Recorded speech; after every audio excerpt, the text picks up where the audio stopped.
Yo, what's going, guys? Your boy Bear Mac here, giving our video. Today, I have a special guest with me, David. David, you want to go ahead and introduce yourself, man? What's going on, everybody? This is David. Good friends with Mason. Just jumping on just to talk about a little bit of college football.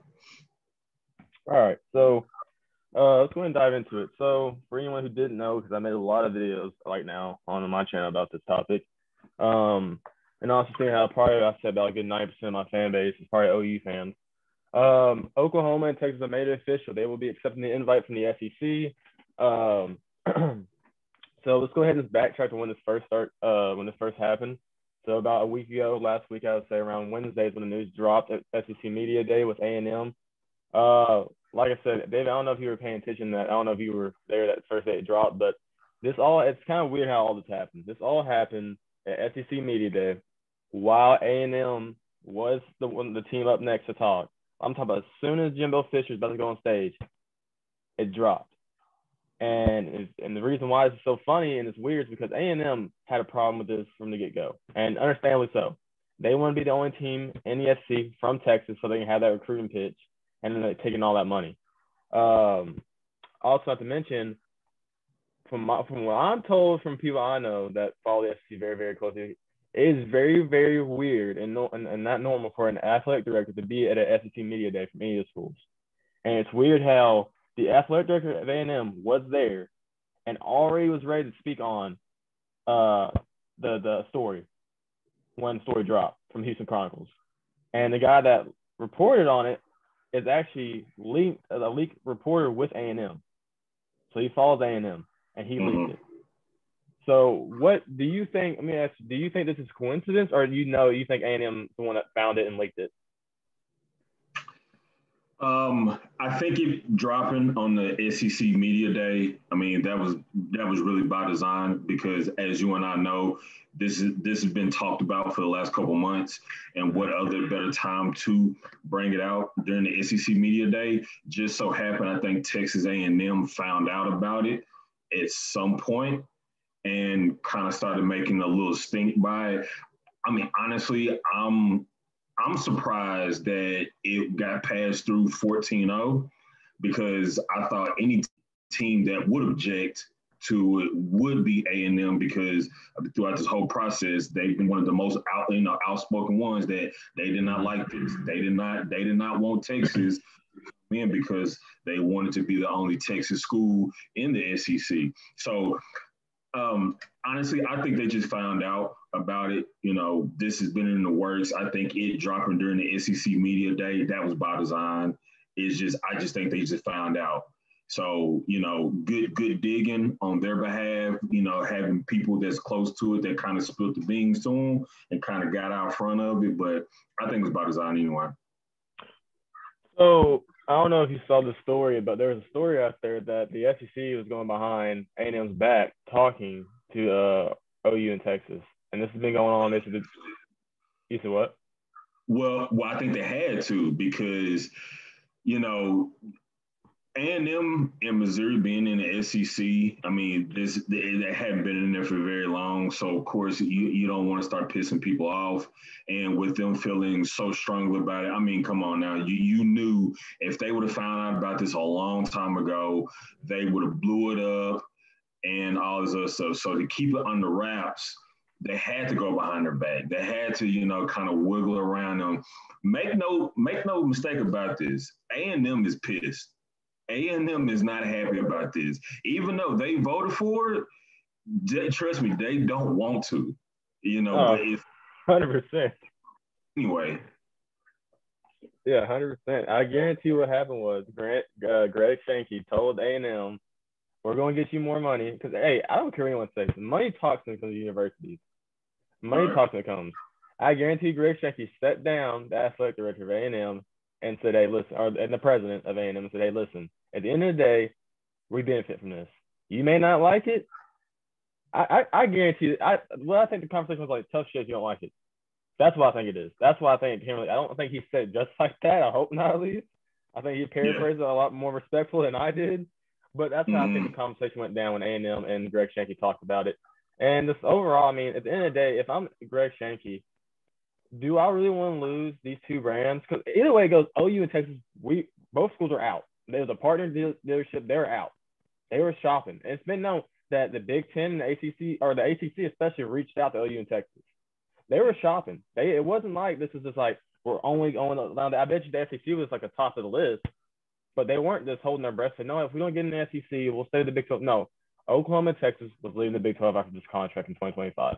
Once this TV deal was done and all that, and the grant rights was all served, OU and Texas was out. Now, whether or not they would gone to the Pac-12, the Big 10, the ACC, if that SEC didn't work out, or gone independent, I don't know. I just know that OU and Texas have always had a very good partnership when it's come to their athletic departments, when it comes to what's best for both schools. Because a lot of people were saying, oh, well, OU's falling Texas, or Texas. No, it's nothing to do with falling. When you have two brands like OU and Texas that the revenue is insane, and you're two of the biggest programs, and you're also very big rivals, and you know whenever you play, you're going to bring out a lot of viewership. Yes, I'm sorry to say, anytime that you talk about moving conferences, they're going to be communicating. They're going to be talking about what they should do together as one.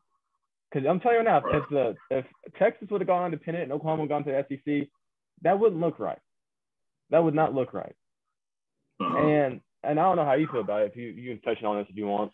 Well, I think kudos on Texas and Oklahoma for seeing the new landscape of what is going to be the NCAA sports. Okay, with the name, image, and likeness coming out, is they have to change the way that they're doing things. Right now, as it stands, the SEC dictates the NCAA sports.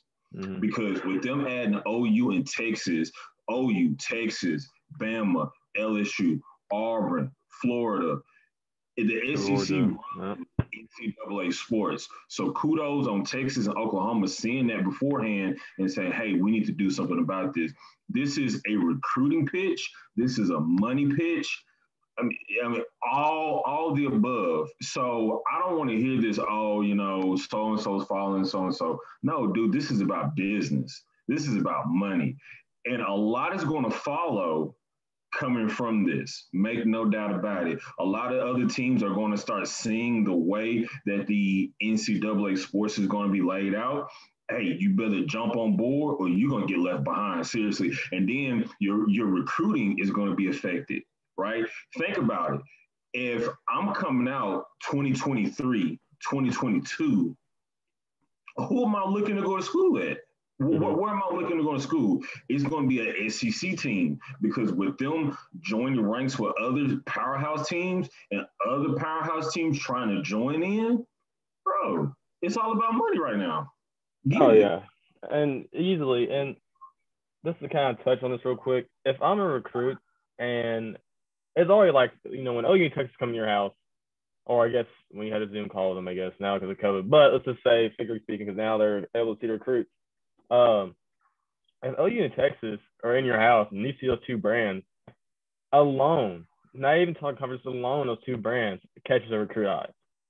Mm-hmm. Now you add the SEC patch on top of that with OU and Texas, there's going to be a lot more recruits that wouldn't be looking at OU and Texas, but now I have an open mind because now they know if I go to Norman or if I go to Austin, I'm still going to have those games where I go down to Athens, Georgia for a Saturday night game and pray for that crowd. Or I'll have a game in Norman at a game day kickoff where it's 7 o'clock or 8 o'clock at night and Bama comes in town or Florida comes in town.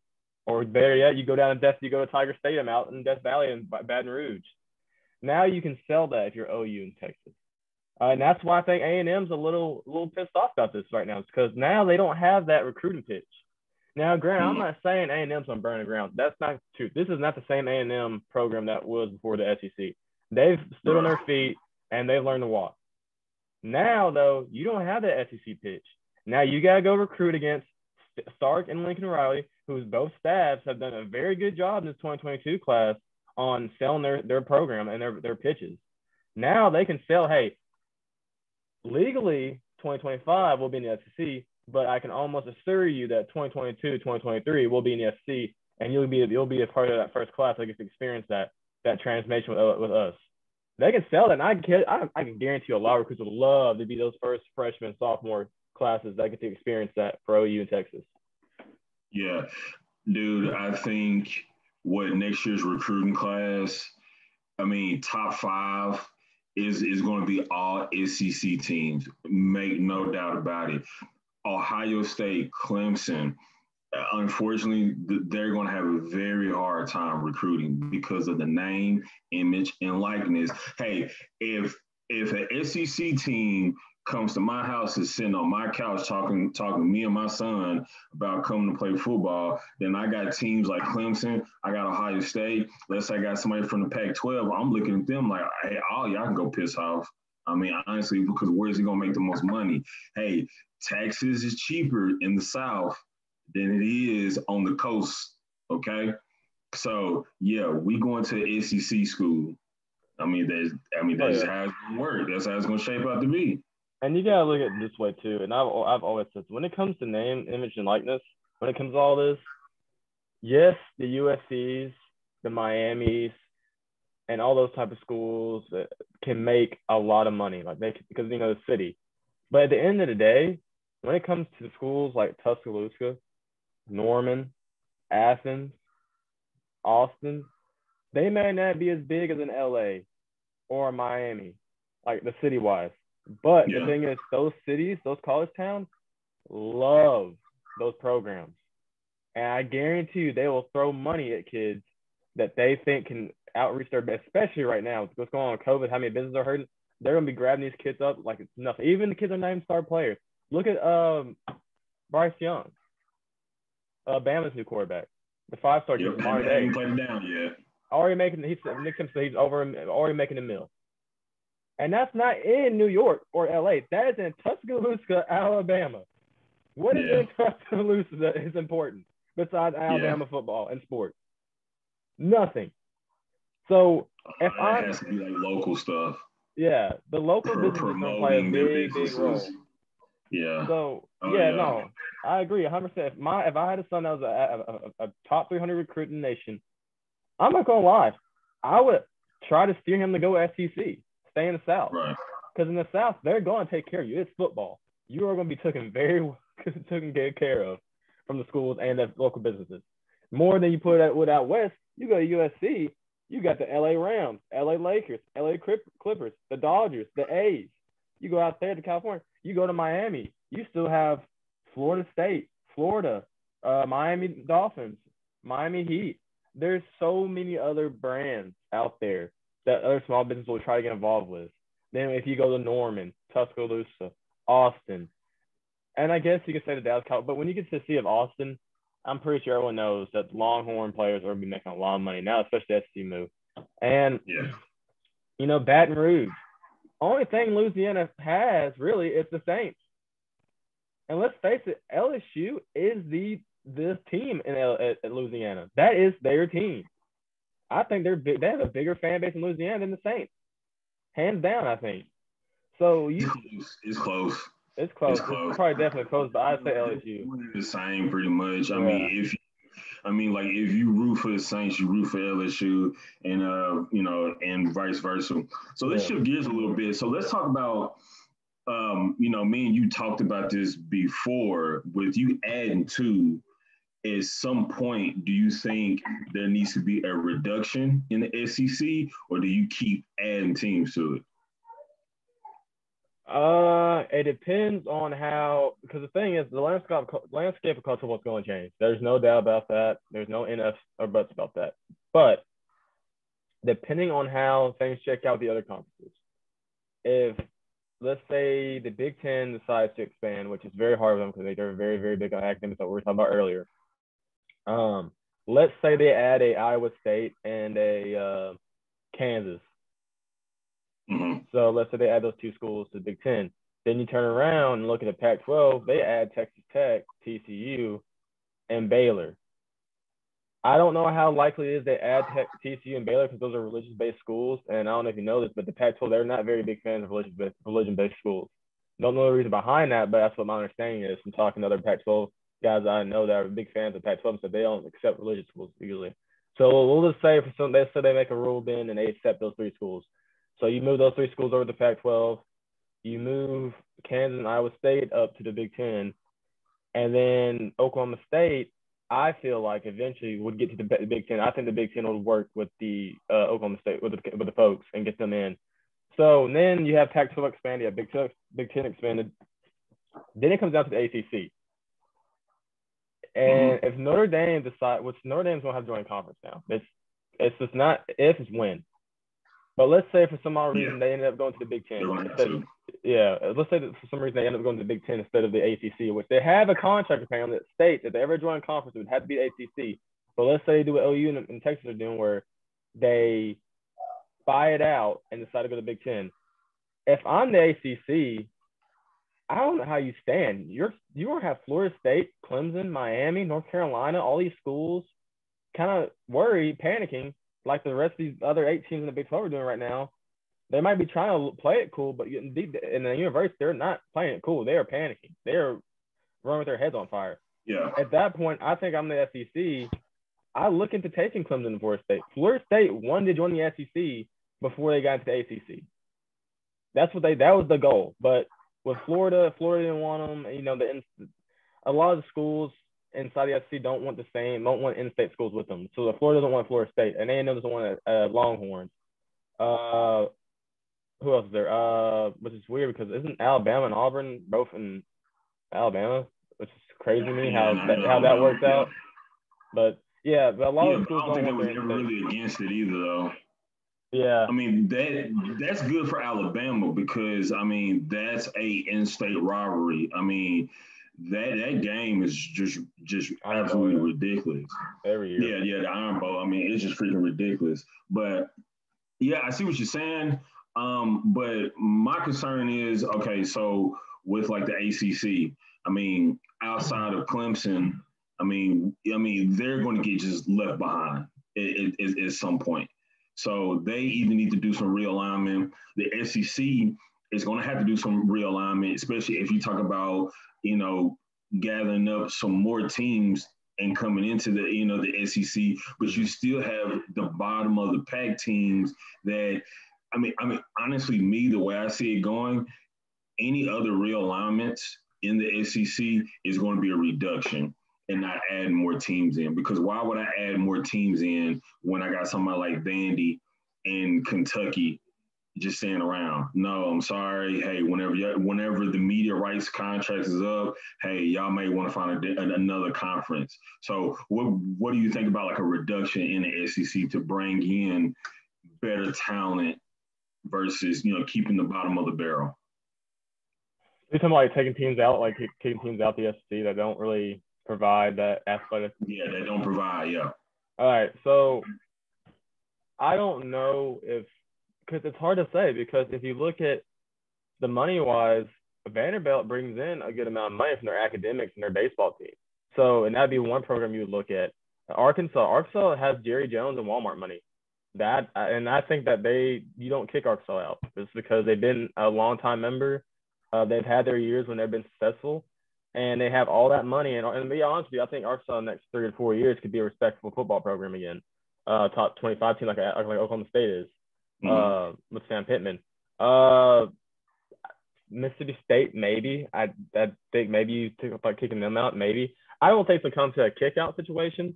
I think it's going to come to if the SEC wants to be like the AFC of the college football and taking all these programs and basically the Big Ten become the NFC. That's what I think it might come down to if they decide to expand. Just because at that point, you can't really kick no one out because all these brands make the good money. They all have their athletic PowerPoints at certain sports. Other than football, Arkansas is good at every sport besides football, except for the most part. So you look, Missouri had a very good basketball team this past year, and football, you know, they can be hit or miss. Same thing with Vanderbilt with baseball and academics. So yeah, I don't know if you really kick anyone out. I do think that I think they will expand eventually to make it where they may take in more teams, like from the ACC or somewhere, that get left out. This is the expansion.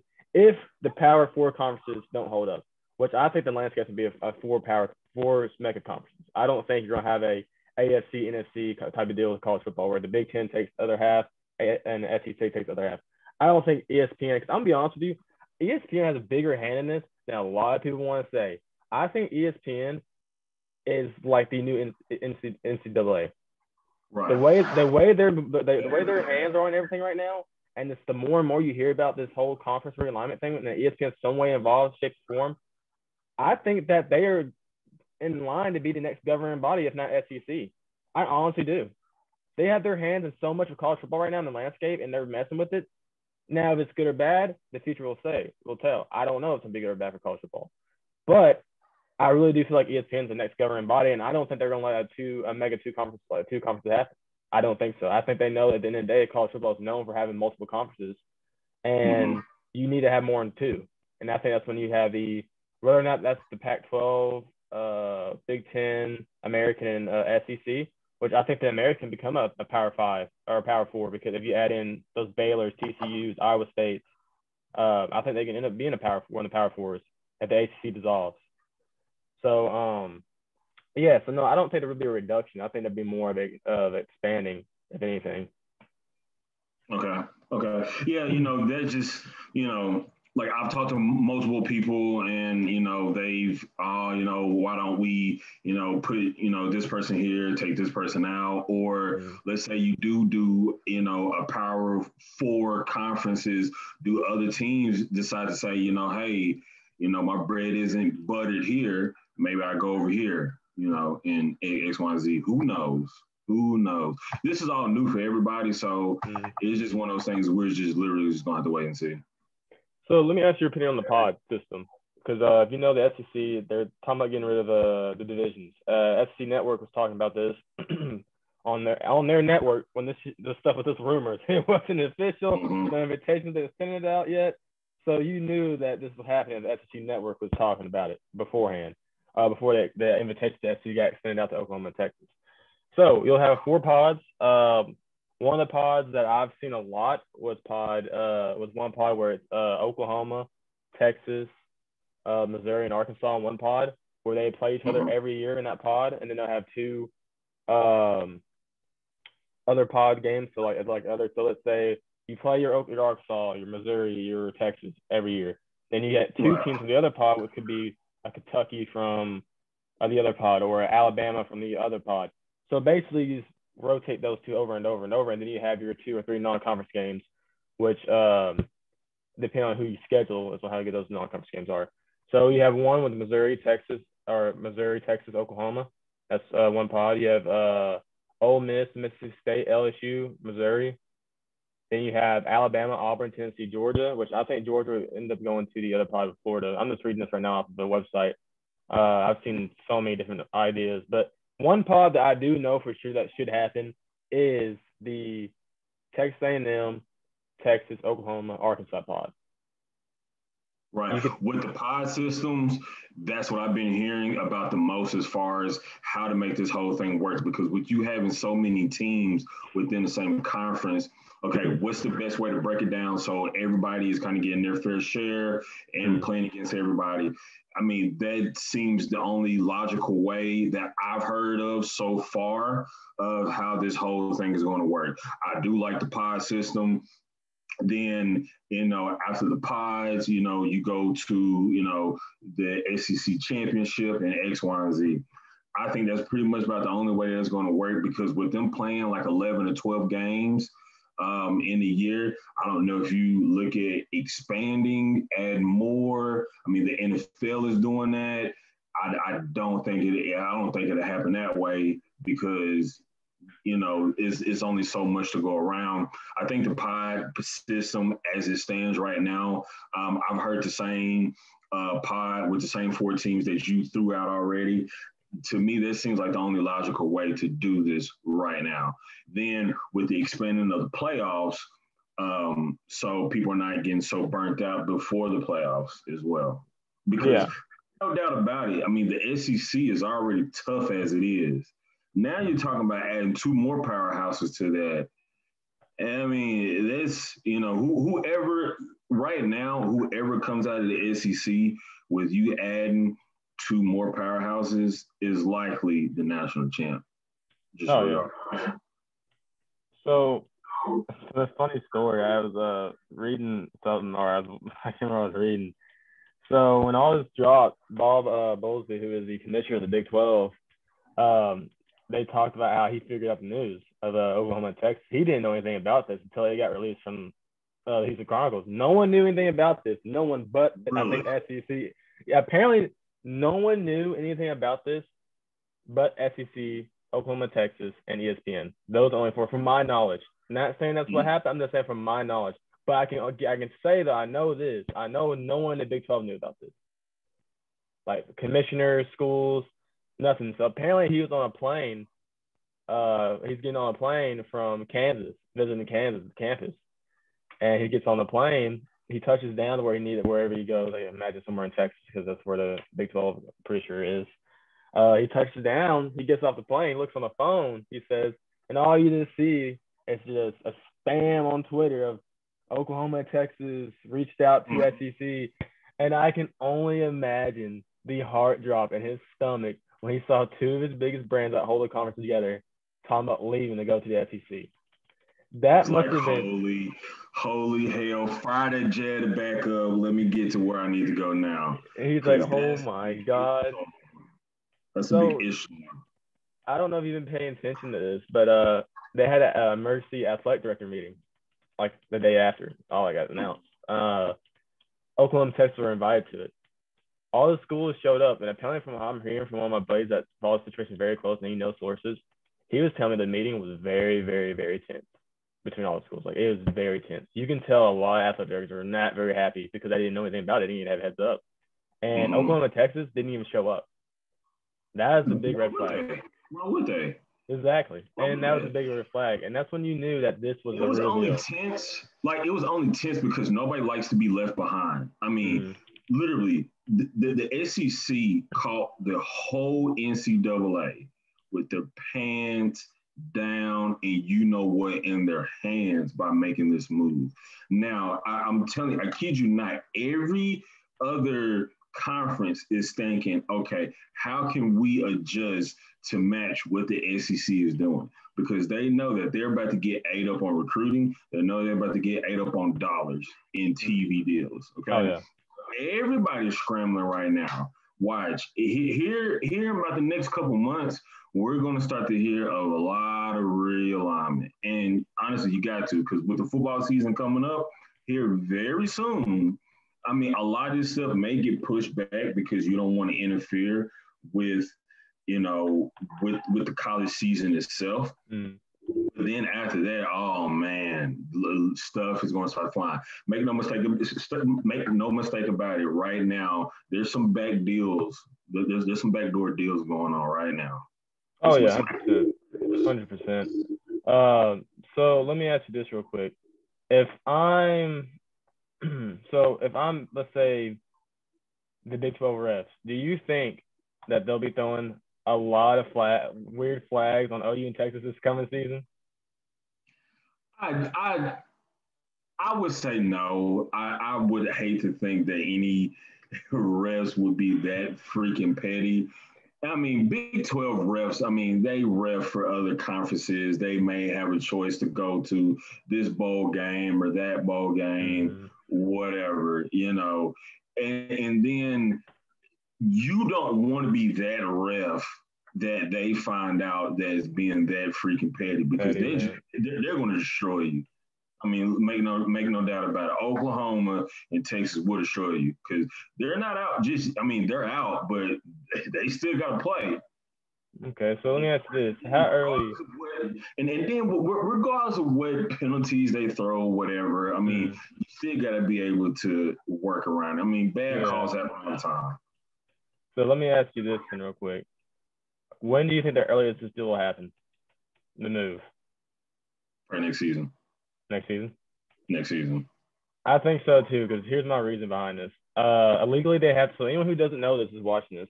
Legally, OU and Texas and SC have to say July 1st of 2025 when their contract runs out with the Big 12 and the TV deal for the grant of rights. They legally have to say that. Is that going to hold up? I can almost guarantee you like 95%. No, it won't hold up. I guarantee you by next season, by this summer, this off season, because I'm still worried about the season because OU has a very good chance to win a national championship this year. So I'm still worried about this season.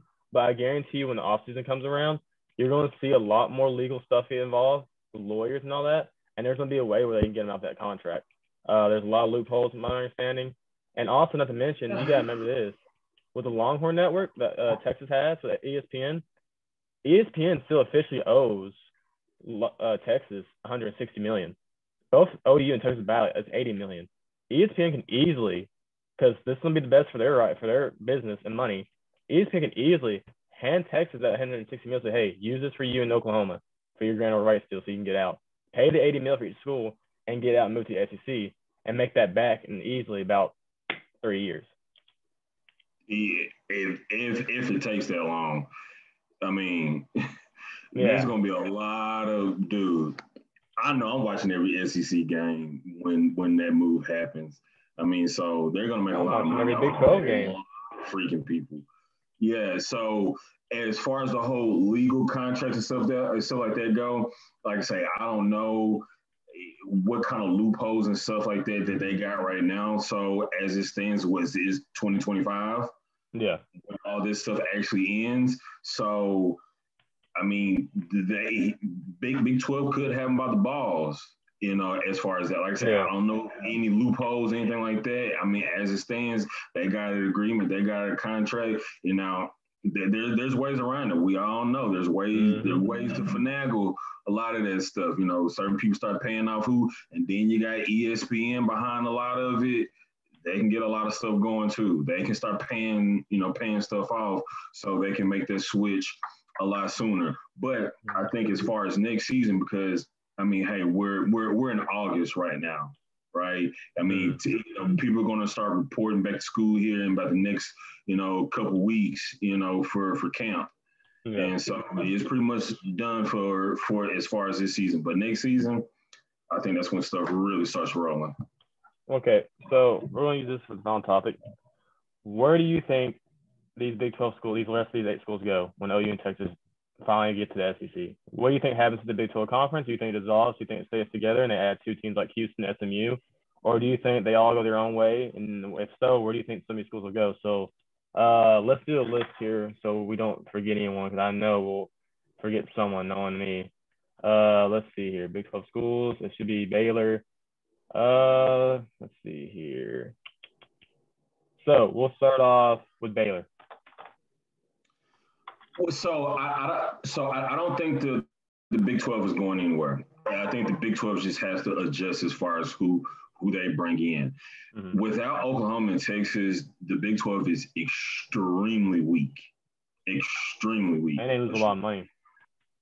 So I think they have to start bringing up some of these other teams, like we discussed earlier, that the AAC, start bringing some of those schools, start throwing them into the fold. They're going to have to do something like that to start pumping up some of these teams. I don't think the Big 12 goes anywhere, but they're going to have to start doing some serious realignment. Places like Baylor, I mean, I don't think Baylor has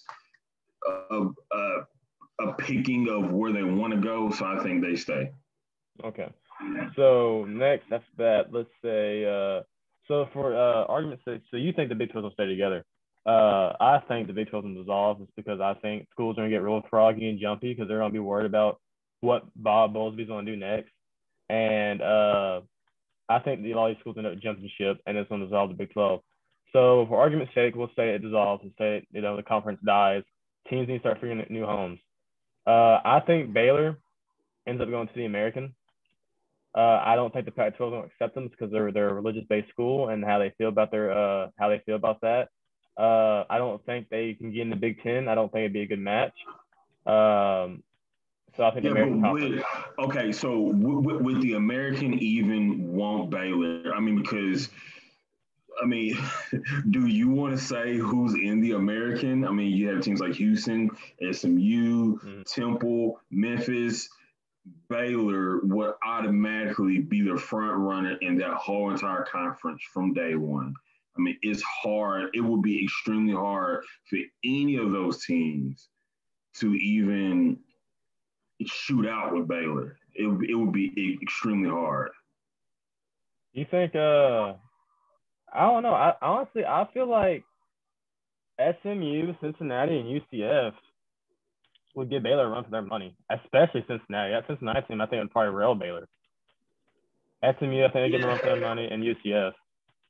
Dude, we've seen what happened to these teams that go 10-0, 11-0, dude. Once they play against somebody real, dude, it never goes well. It never goes well. Don't get me wrong, Cincinnati, UCF, I mean, they look pretty good on paper as far as them pretty much going undefeated or having maybe 1 or 2 losses. But every time they face a good Power 5 team, they get their ass whooped, man. It's not even close. All right, so maybe that would help though. Maybe that would help. Yeah. Maybe that would help getting a Baylor or somebody like that inside the conference. So we're not getting a false illusion of what they really are, because now they're actually playing against somebody that's worth a dime. So with the American, I think I think if they had the chance to eat up the rest of these 8 teams, they did it. Just because they want as much money as they can get, and some of these programs do offer some income. I mean, they're D1, they're Power 5 programs. They offer money. And also, I think American wants to be part of that mega conference discussion when it comes time for that. And I think if you swallow a lot of the Big 12, you have a serious discussion to say, are they part of that Power 4 mega conference? Because I don't know the ACC's going to hold up. I don't know the Pac-12's going to hold up. Only thing I know for certain right now is that I know the Big 10 and the SEC will be able to stay on their own feet just because of the 2 conferences. I know those 2 will. Everyone else is kind of how things shake out. So I do think the American Conference does take as many Big 12 teams they can take. So with Iowa State, and let's look at Iowa State, where do you think they land if the conference is dissolved tomorrow? Big 12. No, I'm sorry, Big 10. Big 10. I agree. Yeah. You already had that rivalry with Iowa. On the map, it makes sense. They expressed a little bit that they wouldn't mind joining the Big 10. So, and then also you keep that rivalry between them and Iowa. So I think that's definitely easy. That's easy to get. Next, Kansas. I think Kansas would benefit from going to American or Big 10. I think they can go either way. I think they can lean either way. I think just because of the basketball program and how good it's been, and then how it's a blue blood program in basketball, I think they go Big 10. Big 10, they love their basketball. That's not as much they love their football, but they do love their basketball. I think Kansas ends up going to Big 10, and also they're under that American something associates, whatever, the little education program they like, or conference thing they like. They're under that AAU or whatever it's called, something like AAU or some shit like that. They're under that, so I think easily the Big 10 takes them. Kansas State, that's a fun one. K-State.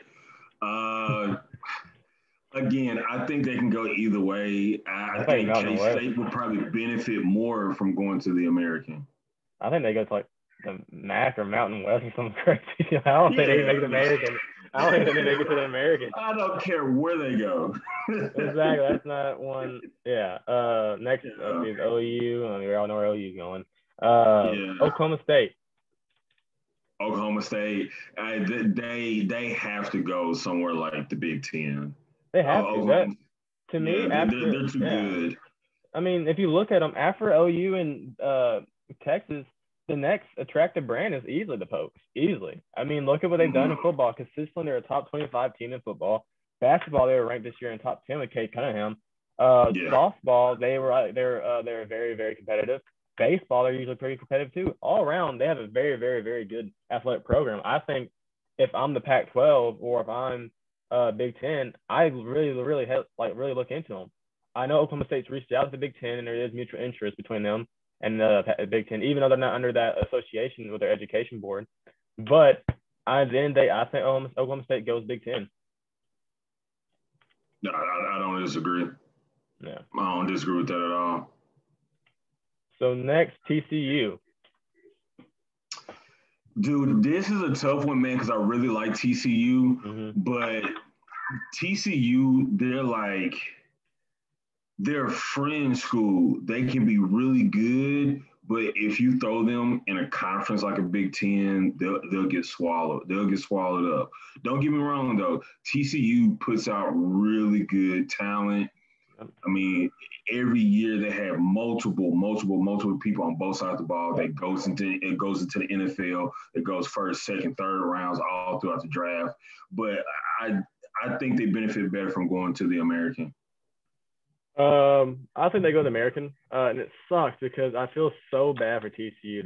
They join a Power Five finally. They get there.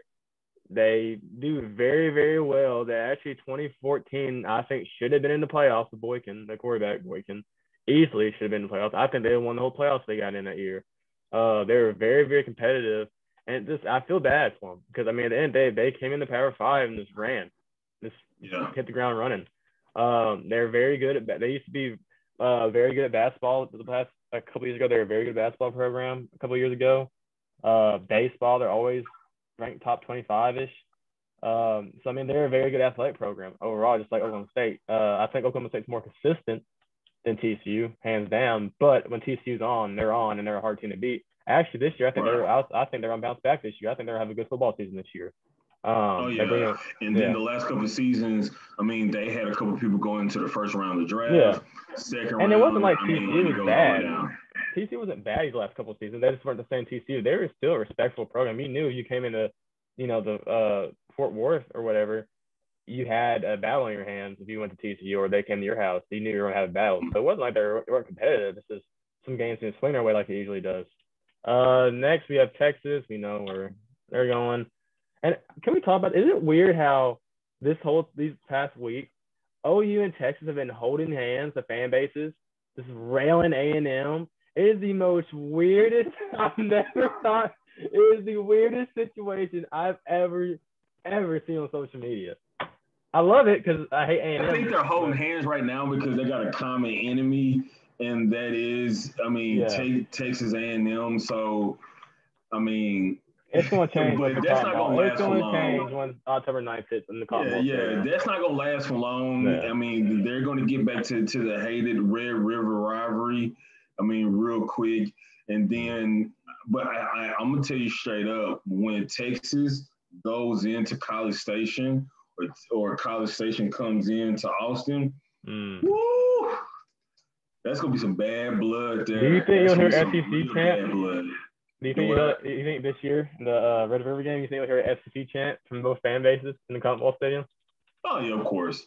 Of course. I can't say that, bro. Yeah, of course. It's going to happen, but I can't say that. But next, we got Texas Tech. Dude, Texas Tech hasn't been relevant in some years. I think since like Mike Leach with Michael Crabtree and all them, they're ranked number 2 in the nation. Dude. Well, I guess Patrick Mahomes. Honestly, dude, I think Texas Tech will benefit more going into the American. I agree. I don't see them going. I mean, I've heard talk that the Pac-12 would be interested in Texas Tech, so maybe I can see that. Maybe Texas Tech moves to the Pac-12. So I could see that, but I think the odds are American. But I've heard talk that from some buddies of mine that follow the situation very close to the Pac-12 and Texas Tech that that is a real conversation to have, and they could easily see that happening. Next, we got West Virginia. Ooh, I forgot about West Virginia. I say ACC. I think ACC takes them. Yeah. I mean, it only makes sense for them to go to the ACC. I mean, if they don't try to get them, it's just like, what the hell are y'all doing? Yeah, I think ACC. I know that up like the northern part of Virginia, upper part of Virginia has a lot of West Virginia alumni. So the ACC is full, of course. ACC is full of them, but their landscape is full of West Virginia alumni and stuff. Map-wise, it makes more sense. I want to say they had a rivalry with Pittsburgh back in the day. I want to say, do you restore that? I may be wrong. If a West Virginia fan watches this, please correct me. But I'm pretty sure it's Pittsburgh they used to have the big rivalry with. You restore that, and then also on top of that, that just makes more sense because I mean I've never understood West Virginia in the ACC. And now I think they fit in the Big 12, like as a university wise and just the play calling wise and just the way they run their team, their university. I think they fit in just fine in the Big 12. Just the map, how you have fly down, how they have to fly from Morgantown to Austin has got to suck for the players. It's got to just be wear and tear on them. Right, and Yeah. also for the fan base with traveling. I mean, just Mm-hmm. like in the NFL, how you have some teams that go, how's Miami in the same conference as New England? To me, that never made sense. Mind Just boggling. how West Virginia is in the Big 12. To me, that never made sense. So I think from fans, players, family, it only makes sense for y'all to just go to the ACC. And But I'm not. I want to address this. To any West Virginia fans watching this, I'm not saying that they didn't fit in as like competition wise. They're a great competition in the Big 12. They've always been a pretty tough team to beat. These last couple of years, I feel like they've slid off a little bit since after Will Greer in 2018. But that they've always been very competitive for the most part in the conference. So it's not like I'm saying they can't compete in the Power Five. No, I'm saying the opposite. I just think that they should be in a conference that benefits them more, like more in the math wise than the Big 12 does. So yeah, no, I think ACC hands down, and I think they probably expand a little bit more and probably pick someone else out of the Big 12. Maybe. I could see a situation when the ACC probably takes like a Baylor or someone, maybe just to have that balance, taking two teams. I could see it. I don't think it's very likely. I think they just take West Virginia and roll with that. But no, one of my buddies who's a big Virginia Tech fan says he can easily see them taking two teams out of the Big 12, which I don't think happens. I think that they just take West Virginia and move on. So yeah, no. So yeah, that's about it for the Big 12. I think they'll dissolve. I think we just talked about cover how where they would go. Um, I'm just excited. I'm excited. This is a big deal for OU. It benefits OU in Texas and SEC in every which way you could think of. Accrued money, game wise. If you're a college football fan, you can see more games now that are top five now, almost every year, guaranteed. You get to see OU travel down on a Saturday night to Tuscaloosa maybe one night, or all Texas go down to Baton Rouge on a Saturday, or LSU go back to Austin. that'd be Um, sick. yeah, so you get great matchups. It sucks for the other teams in the Big 12, the other eight, but at the end of the day, um, I like OU's move here. I like how they put the university first. They didn't care about little brother Oklahoma State that's throwing a fit right now about this. If you've seen it, they're very disappointed that this OU decided to go this route. Um, I just think at the end of the day, this is a smart move by OU. You push your brand out more. You take care of your fan base and your players and your university, and you make more money out of it. I don't care about Oklahoma State. I don't. We shouldn't have to hold their hand. I don't know if you saw that on Twitter, but Oklahoma State's AD and all of them were crying about on Twitter saying we'll be very disappointed this move happened. Like, okay, well, guess what? We're not here to hold your damn hand. All right. Yeah, I think y'all just upset that y'all didn't think about it first. And then also, you don't even have the brand that Oklahoma has to even make a move like that. The Yeah. only thing you can try to do from here going forward is think about how do we get on this train? How can you possibly move into the Big Ten or something? Instead of you sitting back pounding, getting mad, and all this other stuff, it's still not going to change the fact that Oklahoma is going to the SEC. So now you need to think about what can we do as far as our school, our recruitment, and all the other stuff. How can we get like Oklahoma? Yeah, I agree 100%. And for anyone that thinks legislation is going to involve in this, like courts and stuff, and try to stop the move, guys, No, that's not happening. If it didn't happen to there's too A and much money M, involved. yeah, if it didn't happen with A&M when they left the Big 12 and all that, it's not going to happen with Longhorns. It's not going to happen with them. It's not going to happen with Oklahoma. It brings more money to the state, and plus they got more serious matters to their hand right now with COVID and all this Delta strain, which I mean, that's not really. We won't get into that, but they have other stuff they got to worry about right now with health and the pandemic, and they do have to worry about two football teams switching conferences or two universities switching Yeah, conferences. So no, I don't think that gets involved. I think the more you'll see the only thing you'll see this go to court wise is for the grand rights deal to get OU and Texas out. And I guarantee they'll come to a settlement more likely, and they'll pay that and they leave. And then by next season you'll see OU and Texas in the SEC with that SEC brand on their chests, on their uniforms, and playing against Arkansas and A&M and all the rest of those SEC schools. dude, the Texas and Arkansas rivalry coming back. Oh, it's gonna be epic. Yeah, for you guys who It's don't gonna know, be epic. me and David right now, we live in Arkansas. So me, I grew up an Oklahoma fan. I never was going to be an Arkansas fan. I was helped raised by an OU family. My brother's grandpa went to Norman, so we were raised OU fans. But being around a lot of Arkansas fans because I live here, I can say that that Arkansas and Texas game means a lot to them.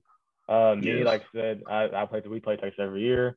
I grew up watching OU and Texas, so it doesn't really do nothing for me. I mean, maybe for Arkansas fans because whatever. But I know a lot of Arkansas fans hold that rivalry very, very dear to their heart, and now you step back every year, especially if we're in the same pod.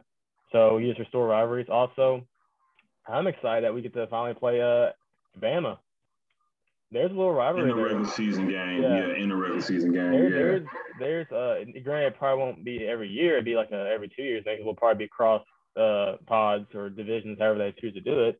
But we're both blue blood programs, two of the biggest blue bloods. If you look on ESPN, they rank Alabama #1, Oklahoma #2, history wise, and other media outlets. They keep flip flopping. Oklahoma's the best football program of all time, or Bama it is. So now there is a little rivalry there. A lot of people don't know that, but just for the brands. So now you get to have that rivalry. I think LSU and Oklahoma become rivals. Funny story. My brother Jerry was telling me that our grandpa George, he was the one who went to Norman, OU. He went to OU. He was in Baton Rouge for a game, and apparently their fan base in Baton Rouge is toxic, like bad in Death Valley. He said they were throwing beers at OU fans. They were throwing like all types of shit at OU fans walking. Apparently it's real toxic. So I'm excited to see that type of environment. Also, question before we log off here.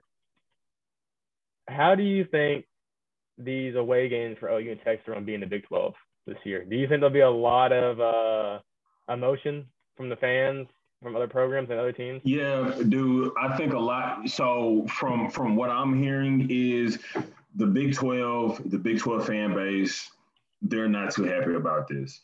So when you have the top two teams that are going to roll in, they're going to get trashed. They're going to get smack talk. I think it's going to be more of the emphasis and more of a bullseye target on the backs of those two teams. Now, fortunately, the way that Oklahoma is set up, you don't give a damn you got a target on your back or not. You still can just hang 50 on everybody else in the conference.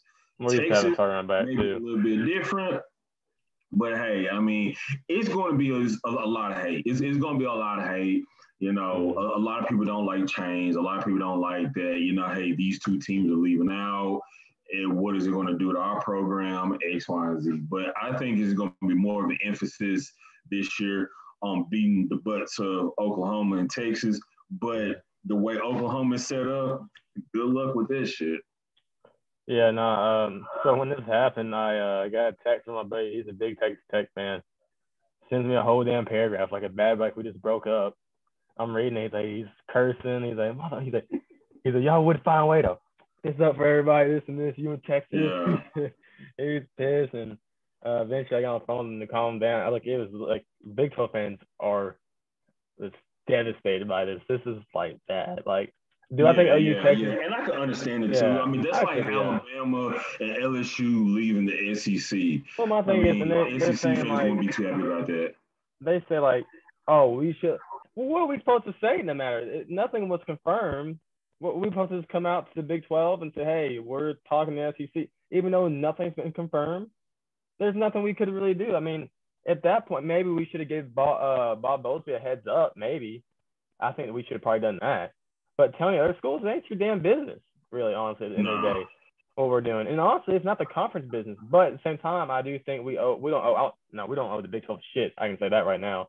The way they've been treating OU and especially OU, these 11 a.m. kickoffs, we don't owe fucking Bob Bowlesby shit. But I think at the end of the day, it would have been kind of better and make the situation a lot better than what it is now if we told him a little beforehand. And the thing is, OU's been at the Big 12. So I kind of see why they did it. OU keeps getting it's kind of shitted on. When you win your conference, you carry the damn conference year in, year out. And for us to get treated the way we do, it's kind of unfair. Like when we asked to get the Nebraska and OU game this year, moved up from 11 a.m. kickoff. We didn't want 11 a.m. kickoff. That Nebraska and OU game is very, very dear to OU and Nebraska fans. That was the game of the century. That was the rivalry. That was the like Bama versus Clemson type of thing if they played every year. That was what that game was like. Because every year, Oklahoma and Nebraska were 1 and 2 for a while there in the 80s and 70s. That was the game. So for Bob Bowlesby to say, he said something like, well, we all signed a contract deal, the TV contract deal. They know what they signed. That's not the point. The point is you're big dog, the one that carries this conference and wins and helps carry this conference in brand with Texas. We are asking for the game to get moved up from 11 a.m. to at least a 5 or 6 p.m. kickoff, or hell, in 7 or 8. I looked at Fox and I saw what was on their night game. It's an MLB, it's a baseball game, a professional baseball game. I love baseball. You're telling me you can't move that game down to a 5 o'clock pitch and move up OU to 8 p.m. or 7 p.m. kickoff? I call bullshit. No, and I can understand why OU's pissed. I'd be very pissed off too. The fan base was pissed.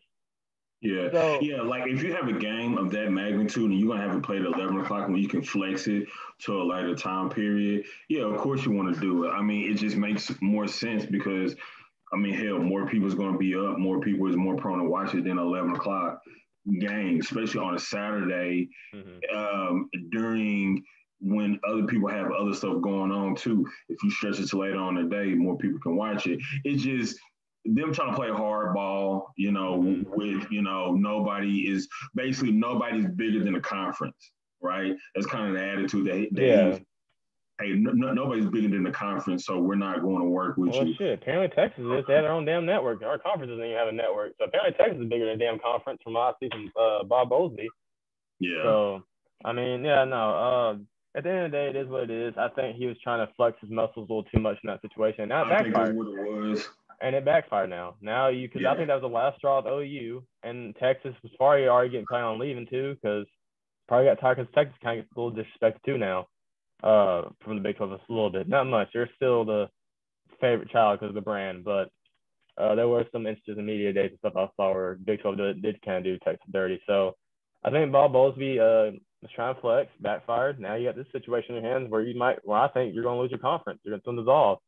Yeah, you can get some money out of it, but I mean, that ain't gonna matter in the future. I mean, Oklahoma, Texas will make it right back when they go to the SEC, so you're not really hurting us in any way. But yeah, guys, that's gonna do it for this video. I want to appreciate Dave for coming on with me tonight. Out of his schedule.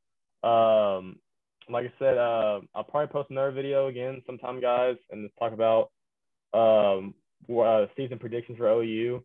I'm hoping again sometime soon I can have David on the channel again, talk more about football. He's very intelligent when it comes to football. He knows what he's talking about. He pays attention to the landscape. Also, me and him talk a lot outside about sports and stuff. So, yeah, David, thanks for coming on, man. Anything else you want to say before we log off here? No problem, man. Anytime you need me to jump back on, talk football, talk sports, I'm game. All right, bet, guys. It's always been your boy, Miriam Mackey. If you enjoyed the video, please leave a like and subscribe. Put notifications on when I post again. Peace.